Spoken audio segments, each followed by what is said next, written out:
I'm Bill Nottingham. I currently right now live in Cape Charles, Virginia. I think the reason I make the drive is I just have a tremendous amount of trust in the work that's done here. Going back to me as a physician when I practice, you look for things and you want to find things early on before you run into a problem in your own health. Well, that's the same way when you have things done on your automobile.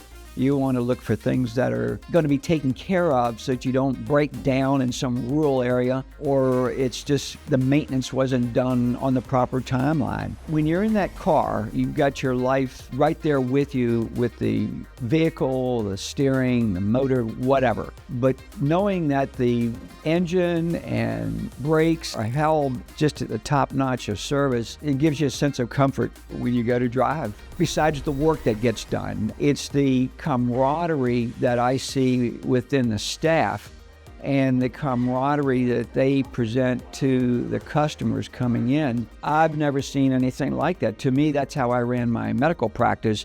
You want to have that comfort. It's like you're part of the family. It was a perfect match.